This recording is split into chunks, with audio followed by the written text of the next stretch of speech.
How you doing? This is Rico Gonzalez with At Coastal Realty. So you found the perfect house. What now? You got yourself a realtor, you got your lender in hand, things are ready to go. This is when a realtor is really valuable. We don't just look at houses all day and happy-go-lucky. We got documentation, we've got to put contracts together, and now we got timelines set for us to make sure that you don't have to worry about the timelines. And Courtney, in this ever-changing market, is going to talk about the mindset of a buyer and also what to do to put your offer in. Hi guys, Courtney Gonzalez coming at you with some information about how to put your offer together. So you found the perfect home and you're ready to write your offer, and there's three things you're gonna need. You're gonna need a contract, which we can help you with, a EMD, an earnest money deposit, some skin in the game, and number three, a letter from your lender. Your mortgage lender saying they're gonna lend the money. So when you're considering writing your offer, like Rico had mentioned earlier, the market is forever changing. 3 years ago, very different from today. 10 years ago, very different from today. So what is the market doing currently? Well, I can tell you it's a seller's market, so there's more buyers than there are sellers. So sellers have an edge. So I want you to consider, if you're gonna be writing an offer for a property, consider this thought for just a second. Everyone wants a good deal. I get it, I do too. But if your offer is sitting next to somebody else's and another, if you're in a multiple offer situation, why does your offer look better than the rest?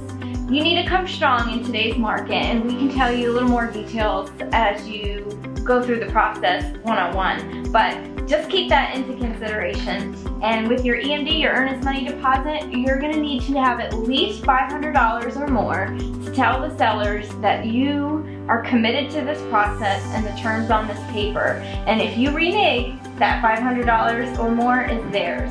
If you continue on to the finish line, which most of them do, that money goes towards your purchase, whether it's a down payment or whether it's back in your pocket. That money goes back to you at the end. So there you have it, guys. Make sure that you choose a lender that you feel good about, that the sellers also feel good about. There's certain things that you should know that a mortgage company is probably going to give you a lot more strength in the game than a bank or credit union. And again, we can talk more about that one-on-one, but there you have it, guys. These are things to consider when making an offer. So the next step would be negotiations. You put your offer in. A couple things can happen. They can accept your offer, and that's when we all get excited and keep the ball moving towards the closing table. The number two, what they can do is reject your offer. And what I want to warn you is keep your emotions in check. It could have been a number of different things why they rejected your offer. They could have had multiple offers on the table, a bidding war. It could have been the terms were different. It could have been that you lowballed them. And that's when you need to consult with your realtor before you submit an offer to make sure that you're not insulting the seller. And the third thing that can happen would be that they would counter.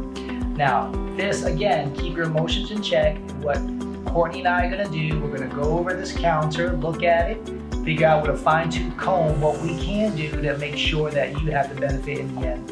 And that's what a good realtor is for. We're here for you whenever you want.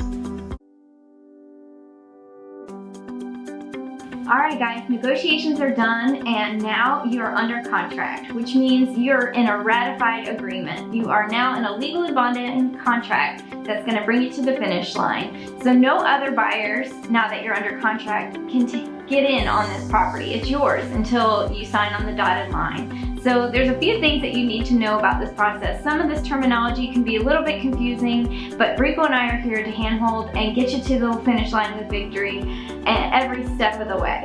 So fear not, we got your back.